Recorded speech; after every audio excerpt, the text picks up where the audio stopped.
Hello everyone, and welcome back to this series on single variable calculus.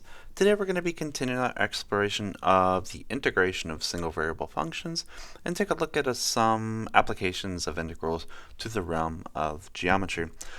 As we already know, integrals are naturally built to find areas under curves. And we already know that area is a very important object in the realm of geometry.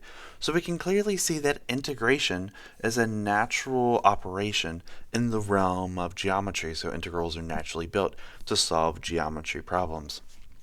So what I really want to go through today is to prove some results that we had seen in geometry and introduce some methods that can be used to solve variations of those problems as well. So the very first thing I want to look at, because integrals find areas of objects, is to prove a very famous result that you probably learned in grade school. So the very first theorem I want to look at is how to find the area of a circle. So a circle of radius, let's assume its radius is called r, has an area of a is equal to pi r squared. Most of us already know this result is true, but how do you prove it using the tools or mechanics of calculus? Right? So let's see if we can build a nice little proof of this, and you might want to try this on your own just to see if you can come up with something interesting. Who knows, maybe you can find a different or even better proof than I have. So firstly, what is the equation of a circle in Cartesian coordinates? So x squared plus y squared is equal to r squared. Yes, there are other coordinate systems such as polar or parametric that you can do this in, but I want to stay in Cartesian coordinate systems just for simplicity, since that's what most of us are comfortable with. So what is this? So let's assume horizontal x, vertical y, and this is going to be generating the equation of a circle. So all xy on this curve, provided that this point is say r comma 0 minus r comma 0, 0 comma r, and 0 comma minus r. Every point xy that is on this circle satisfies this particular Cartesian relation. So what I want to do is I want to integrate vertically, that is, I want to have a function with respect to x. So I want to rearrange this in terms of y, so I'm going to have y squared is equal to r squared minus x squared, and then apply the square root and absolute value to both sides. So I'm going to have y is equal to the square root of r squared minus x squared. And keep in mind, this is the top half of this, because technically speaking, there is a plus or minus here, where the plus is the top half and the minus is the bottom half. And this is coming from the algebraic relation that the square root of y squared is equal to the absolute value of y, not necessarily just y itself. So this is going to give us the top half of the circle if we integrate from minus r to r, and it's also symmetric about the y-axis. So technically we could find the area of 1/4 and multiply that by 4. So if we were to write that in integration form, then we have that the area is equal to 2 times the area from minus r to r of the square root of r squared minus x squared dx. Or you could say that this is equal to 4 times the integral from 0 to positive r of the square root of r squared minus x squared dx. And this is just based on the symmetry of a circle about its origin. So what I want to do is I actually just want to take this variation, because I think it's, nice. It's not necessarily nicer than the first, but, it doesn't matter. You should get the same exact answer. You can try the first if you wish. So now we have this integral of interest. We have a is equal to 4 times the integral from 0 to r of the square root of r squared minus x squared dx. And we're trying to show that this is equal to pi r squared. So notice that underneath this radicand we have 2 quadratics, so trig substitution appears to be a natural go-to for this particular type of structure. So keep in mind there are 2 trigonometric identities that are extremely useful in this context in the circular trigonometry world, and that's 1 plus tangent squared of x is equal to secant squared of x, and sine squared of x plus cosine of squared x is equal to 1. Both of these are perfectly fine. There's also one with cotangent and cosecant, but these are the most 2 common ones. So if I take this second variation and I slightly rearrange it, what will I get? Well, keep in mind 1 minus sine squared x would be equal to cosine squared of x. So what I want to do is I want to kind of focus on the fact that this is just a constant r squared, so that's eventually going to turn into 1, and this should eventually turn into a sine squared. So natural substitution that we want is x is equal to r sine squared theta. Actually, r is equal to r sine theta, because when we square it, it becomes r squared sine squared. Then we can factor out our r squared and then be done with it. So if we choose x is equal to r sine theta, what will we have? Well, dx will be equal to r cosine theta d theta. So that's going to be replacing our differential of x there. Now we need to make sure our limits of 0 and r, originally with respect to x, are also traversed as well. So when x is equal to 0, we have from this equation 0 is equal to r times the sine of theta. For all r, assuming r is non-zero, sine theta needs to be equal to 0 too. And the only value of theta that makes this 0 from 0 to 2 pi, non-exclusive of the right, would be equal to 0 or 0 degrees. Similar, if x is equal to r, then we're going to have what? So we're going to have r is equal to r times the sine of theta, which means that sine of theta must be equal to 1, provided r is non-zero, which would be a point and hence no area. And how do you get a sine theta value of 1 between 0 and 2 pi? You should know from your unit circle that that's going to be equal to pi over 2. So your limits from 0 to r will change from theta limits from 0 to pi over 2. Now we can transform our integral, and then hopefully we'll get a better integral to solve from there. So we have a is equal to 4 times our integral from new bounds, so 0 to pi over 2. And then we're going to have the square root of r squared from before minus x squared, which is r squared, times the sine squared of theta, and then d theta, or dx, which is going to be equal to r times the cosine of theta times d theta. So that is our newly generated integral. What do we else we have here? So r is a constant, so I can actually factor that r out. And I have this r squared, I can factor that out of the interior of the radicand as well. So I'm going to have 4r times the integral from 0 to pi over 2 times the square root of r squared times 1 minus the sine squared of theta times cosine of theta d theta at the end. All right, so that's wonderful. And then I'm going to take the square root of r squared. So the square root of r squared is going to be equal to the absolute value of r, which is either plus or minus r. But since r is a distance, we know that that's just going to be equal to r, since, r is a distance, so r must be greater than or equal to 0 there. So that's going to factor out. We know 1 minus sine squared is cosine squared, and then we have the square root of the cosine squared is going to be the absolute value of cosine squared. But we know that from 0 to pi over 2, cosine is positive. So that means the absolute value of cosine theta will just be equal to cosine theta on this region from 0 to pi over 2, which is another reason why I didn't want to go from minus r to r. You actually get this very nice identity that is kind of, stays positive, right? Which some people kind of forget and they just write, but you have to sort of mention that ahead of time.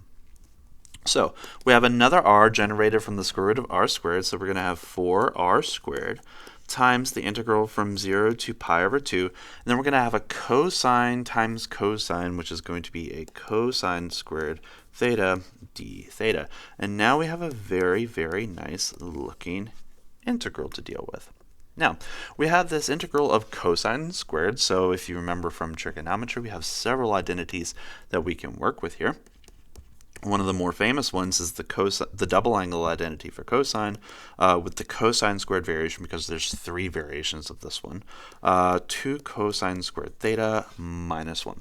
So I'm just going to manipulate this identity for cosine squared, and that's going to give me cosine squared theta will be equal to 1 plus cosine of 2 theta all over 2, right? So it will transform a quadratic cosine into a linear scaled cosine on the interior.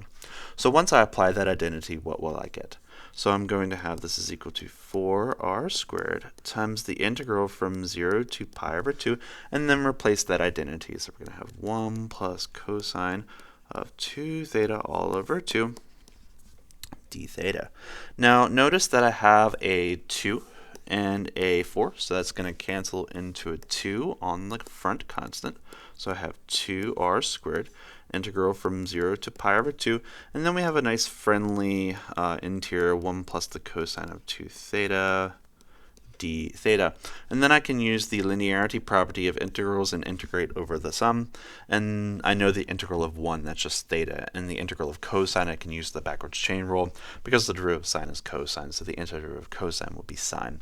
Divide that by 2 to scale accordingly, and then use the fundamental theorem of calculus to finish. So what do I got? So a will be equal to 2r squared times the integral of 1, again theta, and then the integral of cosine is going to be equal to what? So the derivative of sine is cosine, so this needs to be equal to pi plus 1 over 2 times the sine of 2 theta, and then we need to evaluate this from pi over 2 to 0, and then subtract in the very end.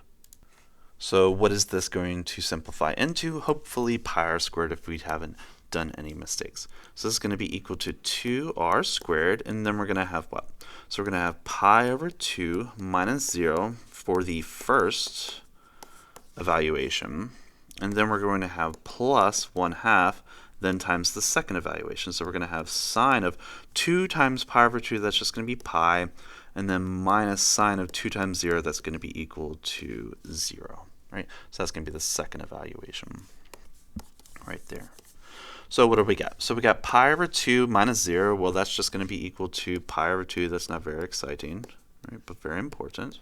So we got pi over 2 plus 1/2 of what? So sine of pi is equal to what? So let's draw our little sine function. So sine function looks like this. That's 0, pi, and 2 pi. So all multiples of pi, it's going to be equal to 0. So we're just going to have a 0 minus 0 there, which actually deletes this entire last term. So we're just left with this pi over 2 on the interior of our function.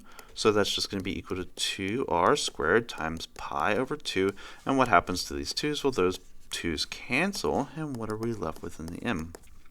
A is equal to pi r squared, and that gives you the area of our circle, which is the formula that we definitely already know.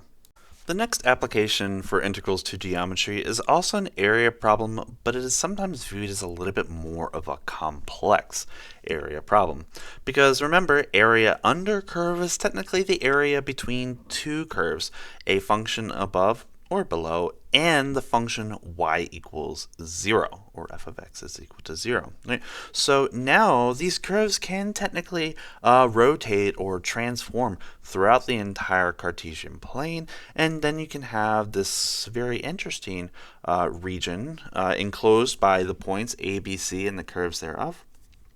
And then we have this area right here shaded in gray, bounded by magenta, cyan, and green curves with vertices A, B, and C. So how can I find this particular area here? Let's do fancy A since I've called one of the vertices A. How can I find that area? So let's actually give some names to these particular curves. So this particular blue curve, let's assume this is equal to y is equal to x squared. This magenta linear curve, let's assume that that's just y is equal to 2x minus 1. And this green curve, let's assume that that's y equals x squared minus 12x plus 40. All right, so we have these two quadratics and this linear curve, and we want to find the area bounded by those three curves. So the very first thing is you need to find the intersection points. You need to find the intersection points A, B, and C, in particular the x values. The x values. You could also find the y values if we want, but the x values are the more important part. So how do we find A? So A is going to be the intersection of teal and magenta. So that's y is equal to x squared and y is equal to 2x minus 1. So I just need to set those two curves equal to each other and then solve for x. Okay, so let's go ahead and do that. So A is from x squared is equal to 2x minus 1. It's a quadratic equation, so potentially two values here. So let's just rearrange. So x squared minus 2x plus 1 will be equal to 0. This is actually easily factorable. We can write that as x minus 1, the quantity squared equals 0. And we actually only have one solution. X is equal to 1. So that's the intersection of A and C, or teal and magenta. Now you need to find the intersection points B and C. If you want to try this on your own, just to get a little bit more practice on your algebra, feel free to pause the video and see if you get the same answer as me. But B is the intersection of green and blue, and C is the intersection of red and green. So let's see if we can go ahead and solve that. So B is going to be equal to x squared is equal to the other quadratic, x squared minus 12x plus 40. So we can clearly cancel those x squareds from both sides, giving us a nice linear relation to deal with. So we're going to have 0 is equal to minus 12x plus 40, and that's going to give us minus 40 equals minus 12x.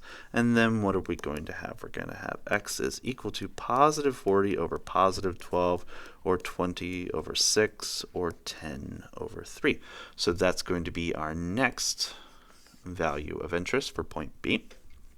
And then C is going to be equal to what? So let's see if we can find C.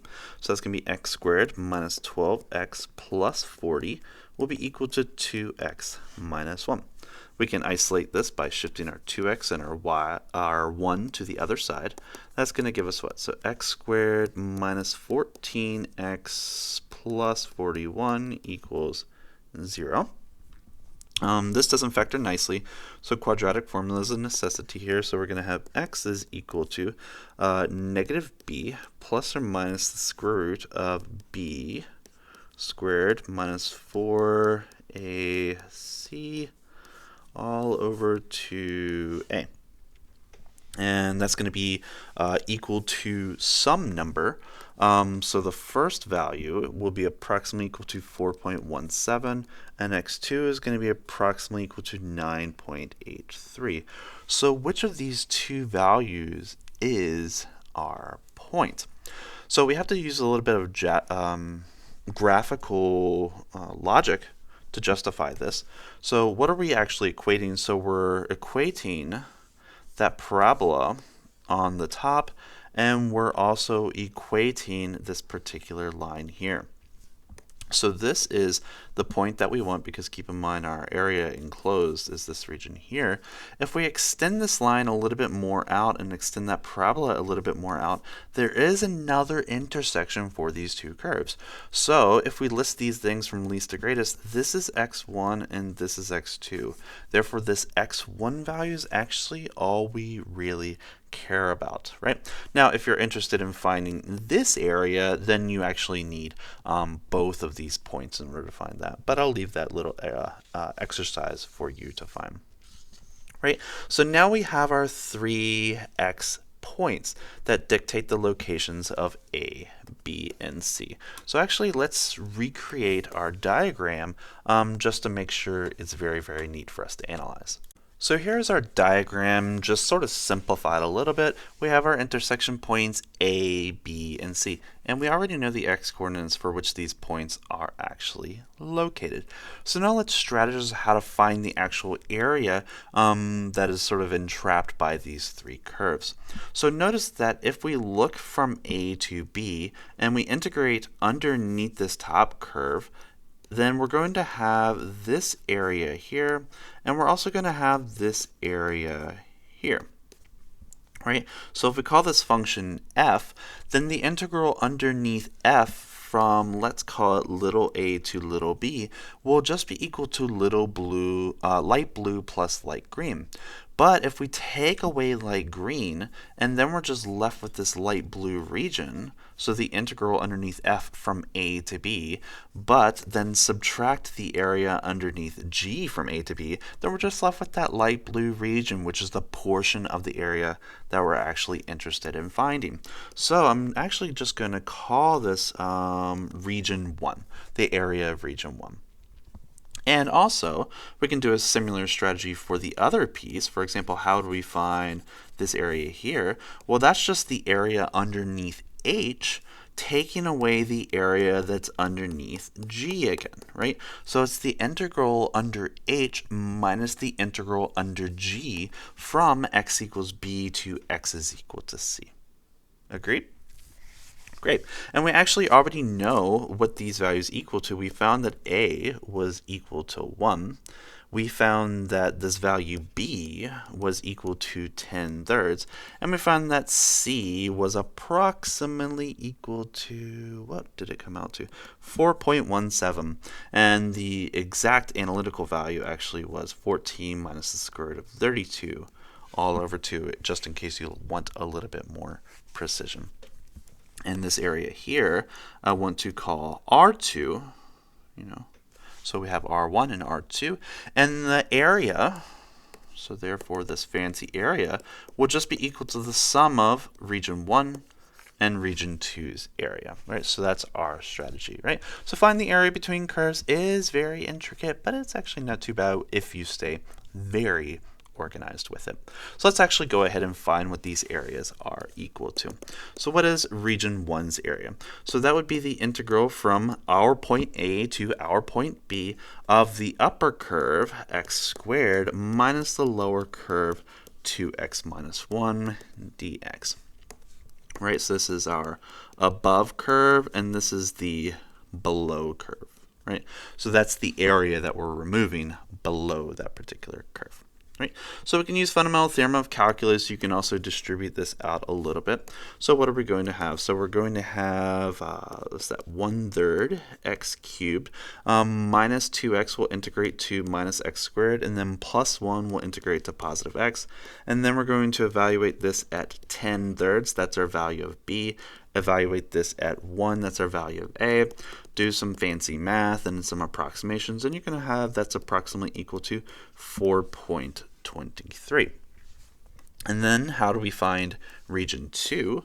Well, region 2 will be equal to the integral from b to c via our strategy of our upper curve, x squared minus 12x plus 41. And then we're going to have, no, it was 40, right? 40 minus 2x minus 1. And then we're going to iterate with respect to dx. So we can distribute that minus sign and then combine like terms. So what is that? So that's the integral from, actually let's simplify this. We can do all of that math on our own. So the integral of x squared will be what? So that's going to be 1/3 x cubed. We have minus 12x minus 2x. That's minus 14 x. So that's going to integrate to minus 7x squared. 40 minus negative 1 is going to be 41. That's going to integrate to a positive 41x. And then we're going to evaluate this at x is equal to c. So when x goes to 14 minus the square root of 32 all over 2, and evaluate this as x goes to b, and b was 10/3. So once you work out all that nasty math, hopefully with a calculator, and if not, that's perfectly okay, 2.18. So finally, once we have those partitioned regions that have no overlap, then our final value of a will be equal to the sum of these two values, and you can find at least up to 2 decimal precisions the exact area bounded by these curves as 6.42. Quite fun, quite intense, but quite satisfying if you get it right. Another application in the realm of geometry that we can solve with calculus mechanics is the arc length of curves that are continuous. So how can we find these arc lengths? So pretty much what I'm interested in is if you were to take a string and lay it on this curve from A to B and lay it out horizontally, what would the length of that horizontal span equal to each other? or equal to. So if we were to approach this in a calculus mindset, how would we go about it? So obviously we would partition this curve into, say, n pieces, let's say, or n plus 1 or n minus 1, depending on whether you're going left, right, or midpoint, or whatever, similar to Riemann sums. And how would you approximate the length of each of those lengths? So what we can actually do is we can build right triangles at each of these points. So we're going to have these little right triangle segments, and then we're going to do the hypotenuse or hypotenuses of each of those triangles. And then if we look at one triangle one by one, what are we going to have? So we're going to have a curve that looks like this, or it could, if it's an increasing curve, it could be in that orientation. Either way, this delta x would be the length of that associated right triangle, and this need not be a uniform partition of A and B, so technically that could change depending on whether you're at the first, second, third, fourth, and so on. So delta x subscript k, or the kth delta x value, and this delta y value, that's obviously going to change, so let's just abbreviate that by delta y k, and then we're going to have the length of that associated right triangle. Okay, and let's assume, without loss of generality, that this is y is equal to f of x.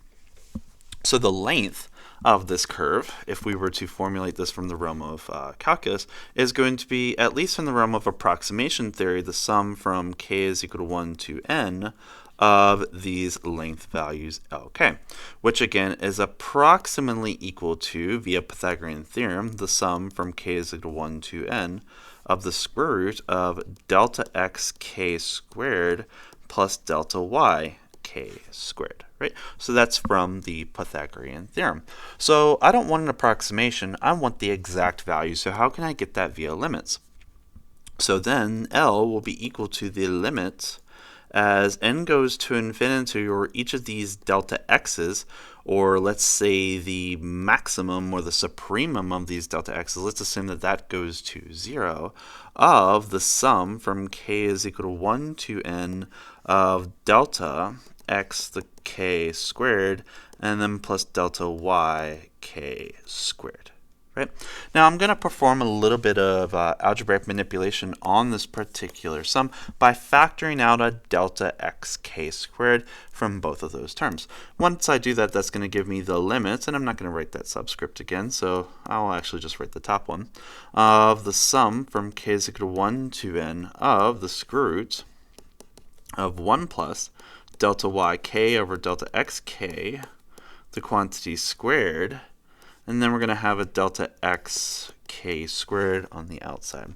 So what we have here is that L will be equal to the limit as n goes to infinity of delta, as k goes from 1 to n, of the square root of 1 plus delta y k over delta x k squared times delta x k. Agreed? So if you look very carefully as to the structure of this, this is just a Riemann sum, right? So provided that this limit exists, what does it equal to? So if L exists and is finite, then L will be equal to what? So it would just be the integral from a to b that's generated from this delta xk once we sum all of them up.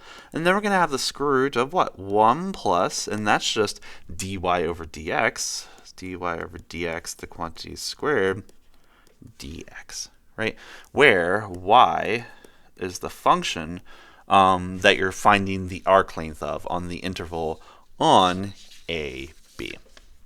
So that's the formula for the arc length of a curve on some closed interval, provided f is continuous. So let's do a quick example of how to find the arc length of curves. Now there's a very famous theorem that you probably, again, already know, just like the area of a circle.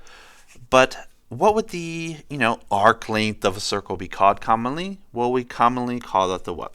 So a circle of radius r has a circumference. Circumference of c is equal to 2 pi r. Right? So that's just the arc length of the curves. So again, what are we going to do? So we're going to look at our whole circle, And just like before, we're only going to be looking at a quarter of the circle, and that just is the arc length of a curve. And we're just going to multiply that by 4. So keep in mind, this is just y is equal to the square root of r squared minus x squared. And here we're going to be taking a is equal to 0 and b is equal to r. And we're just going to be finding that arc length. Right? So same exact approach as before, we're just finding something a little bit different. So let's go ahead and see if we can provide a proof for the circumference formula. And if you want to pause this video and try it out on your own, I highly invite you to do so, just to see if you can do it. So have confidence and let's see what we got.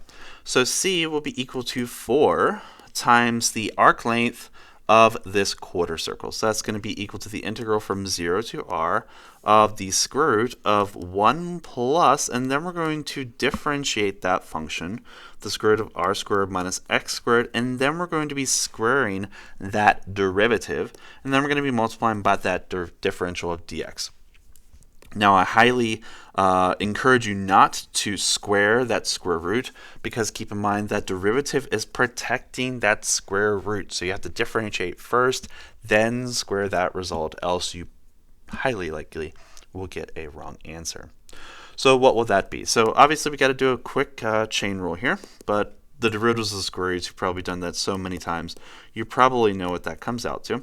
So that's going to be equal to what? So that's going to be equal to the square root of 1 plus, then we're going to have a fraction because the derivative of the square root is equal to 1 over 2 square roots of x. So we're going to have what?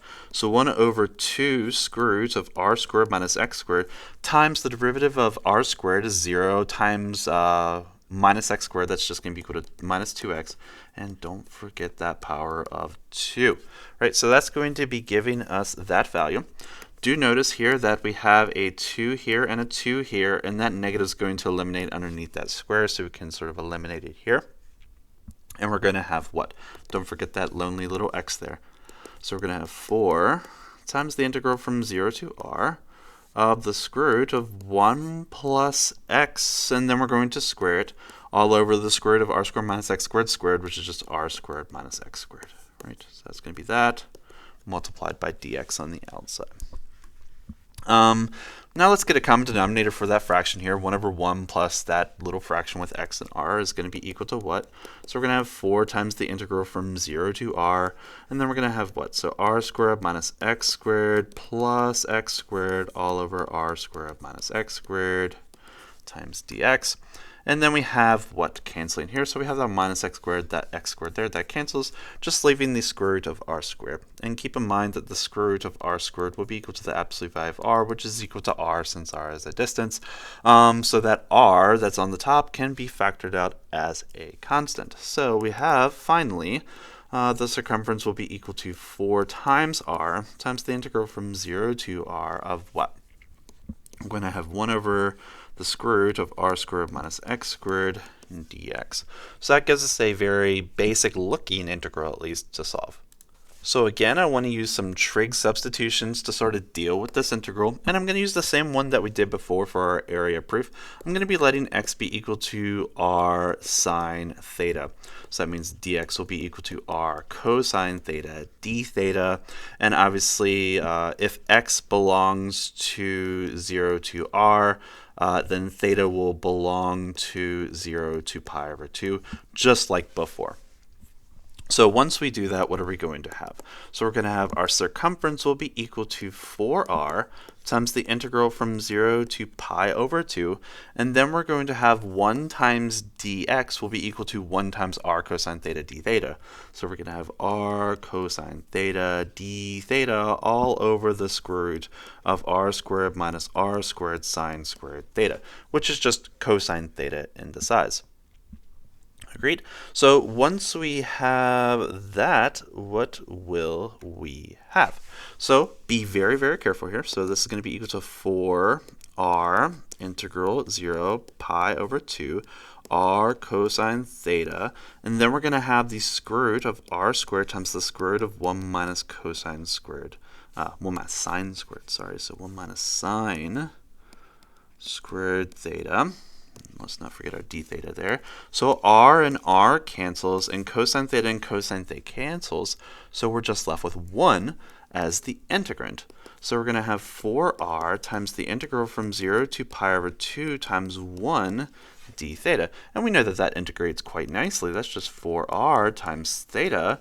And theta then needs to be evaluated at pi over 2, evaluated at 0, and then using FTC subtracted and simplified. So that's going to be equal to what? So 4r times pi over 2 minus 0, that's just going to be pi over 2. And we have that 2 and that 4 is going to simplify to 2r times pi. And we have our lovely result of 2 pi r as the circumference of a circle of radius r. And that area is obviously going to be invariant under vertical and horizontal shifting. So even if the circle is not centered at the origin, the area will still have the same. The circle will still have the same exact area. Right? So that's just one example of arc lengths of curves. A lot of the integrals you do for an arbitrary curve actually are very, very tricky to deal with. So be very, very careful and conservative with the functions that you want to find arc lengths of. For example, sine arc length, that's a fun little integral that you can try on your own. Right? But these are just some of the many applications that you can do with integration associated to the realm of geometry. Hope you enjoyed this video, and I'll see you in the next one. Take care.